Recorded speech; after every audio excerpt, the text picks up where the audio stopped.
जा जा निंदिया जा, हौले हौले तू नैनों में छा जा।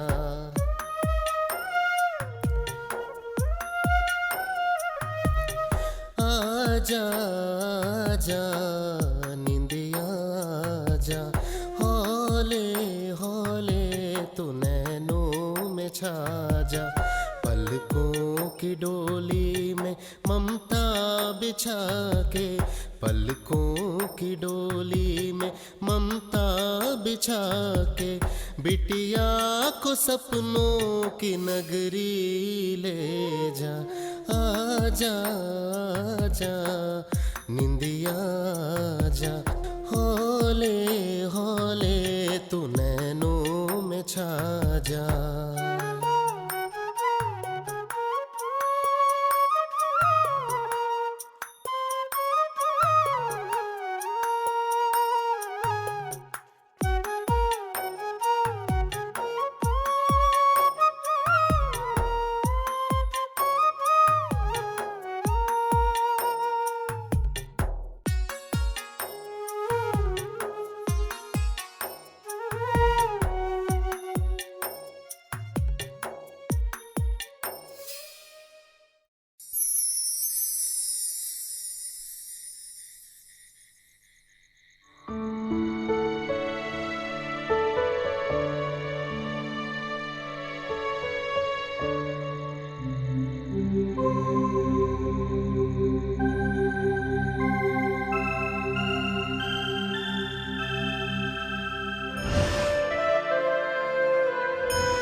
स्वामी, तो फिर आप मुझे पितामह भृगु एवं पितामही पुलोमा की सेवा करने का अवसर क्यों नहीं देते?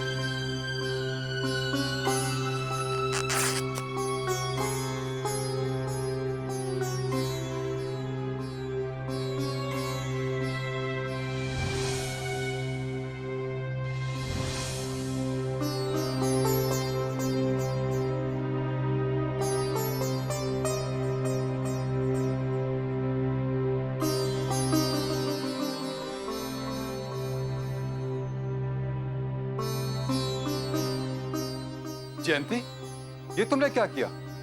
मेरी धोती फाड़ डाली, किंतु क्यों?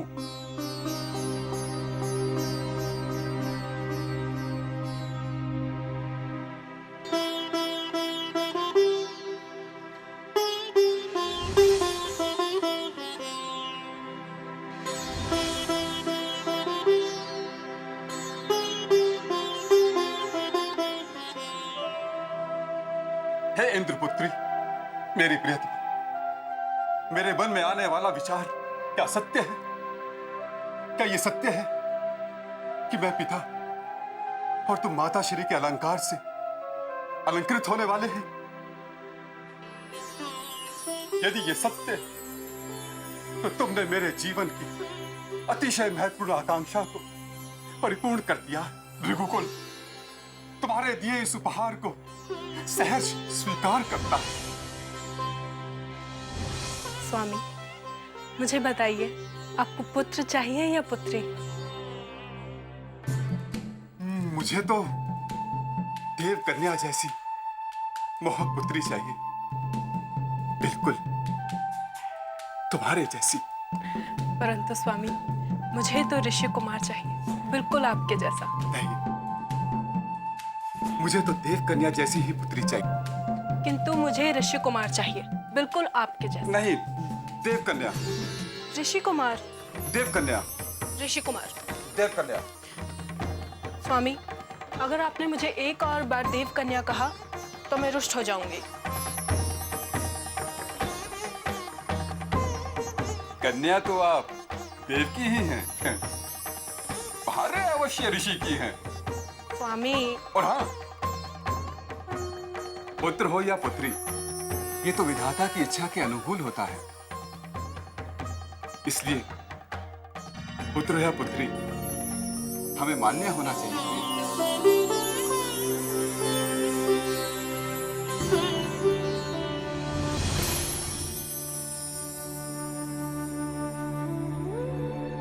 माँ की स्मृतियों ने आपको व्याकुल कर दिया पिताश्री।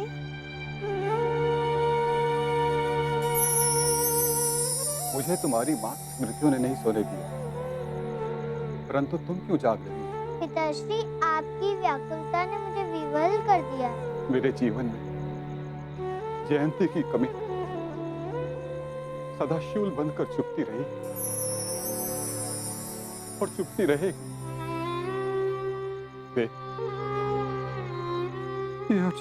पिताश्री, आपके आंखों में आंसू अच्छे नहीं लगते।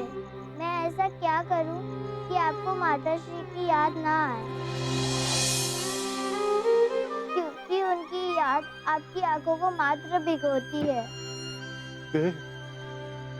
मेरी पुत्री। पिताश्री, हम चाहते हैं कि हम अपनी माता की छाया बनकर आपको हर कार्य में सहयोग करें। आज से घर के सारे कार्य हम करेंगे। आपको तनिक भी दुख? पुत्री देव, तुम तो मेरे लिए सुख का पारिजात हो।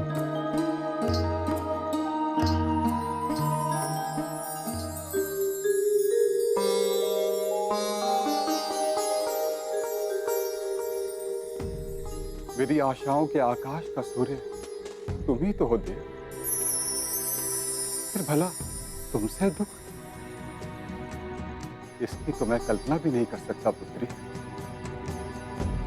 मेरी चिंता छोड़ दो पुत्री, मेरी लाडली, सो जाओ।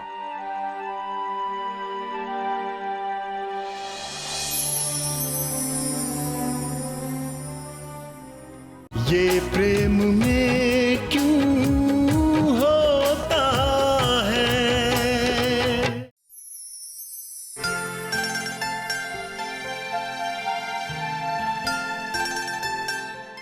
महारानी, आपकी ममता रूपी बगिया का ये पुष्प सोते हुए भी कितना सुंदर लगता है।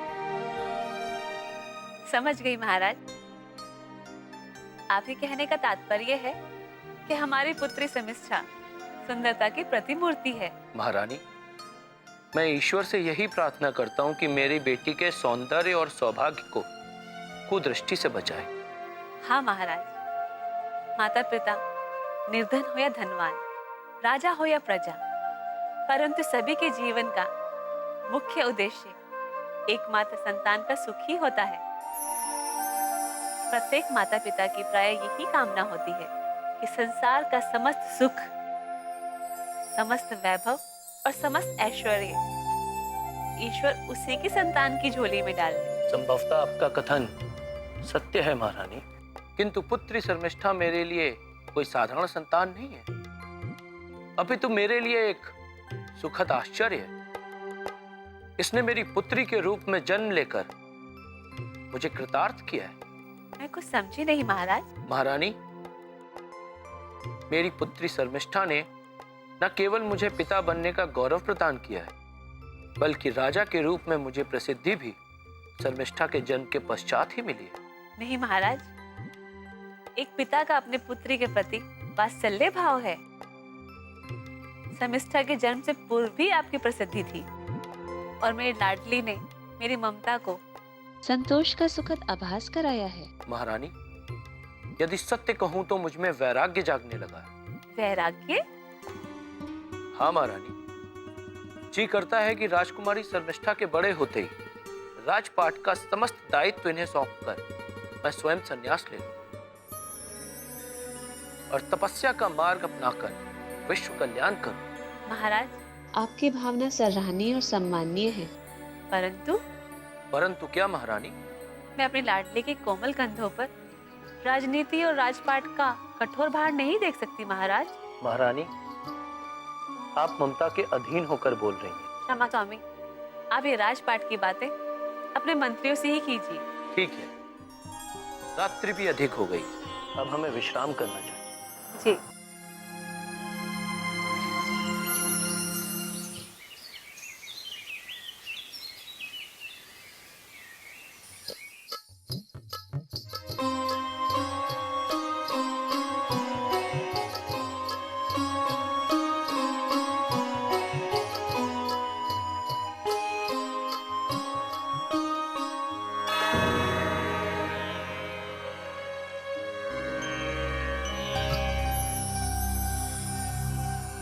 देव, तुम?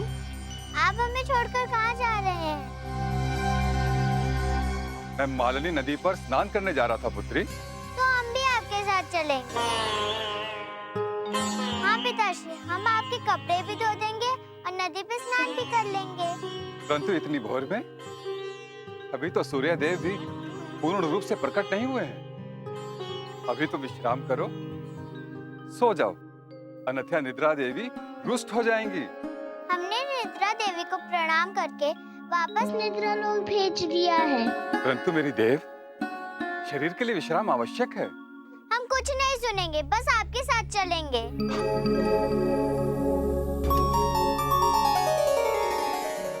आओ, चलो। ये प्रेम में क्यों होता है?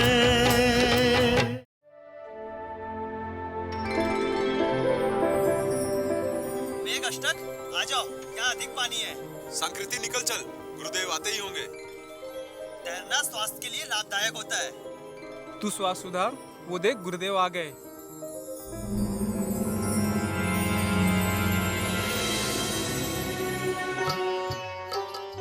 क्या गुरुदेव आ गए? उनके साथ कोई छोटा बालक भी है। अरे सुना होगा, सुना। गुरुदेव ने आज उसे भी जगा दिया होगा।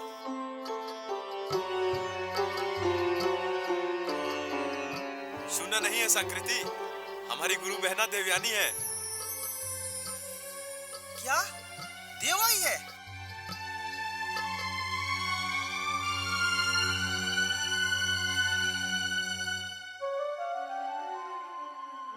आज मैं उसे तैरना सिखाऊंगा।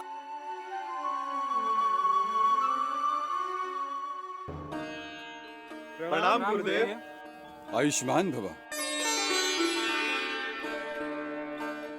देव, तुम यहाँ बैठो, मैं अपने वस्त्र धो लेता हूँ। पिताश्री, हम नदी तट पर विश्राम अथवा जल दर्शन करने नहीं आए हैं। तो फिर?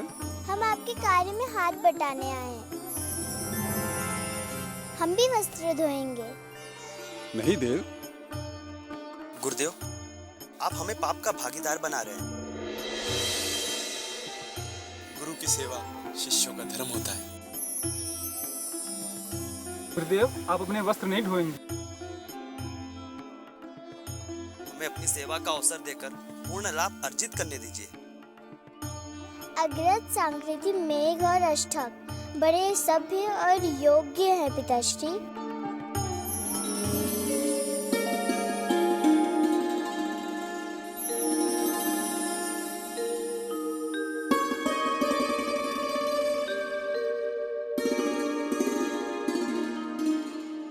सुखी रहो।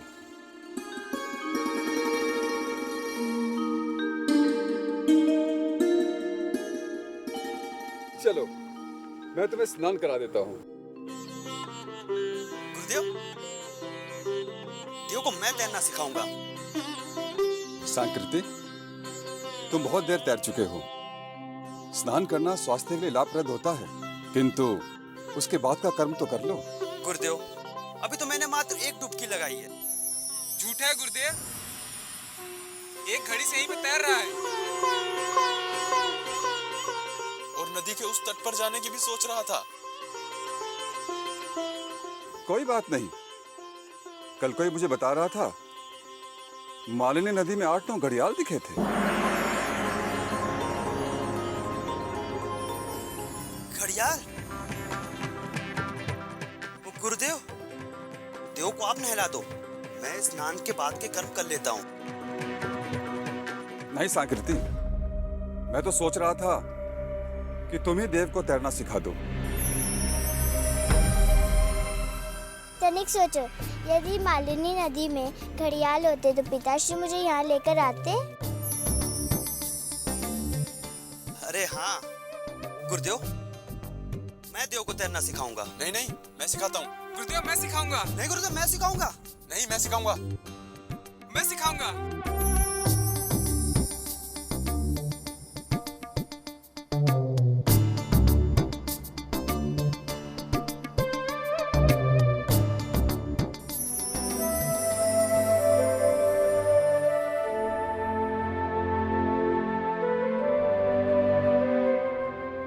जयंती,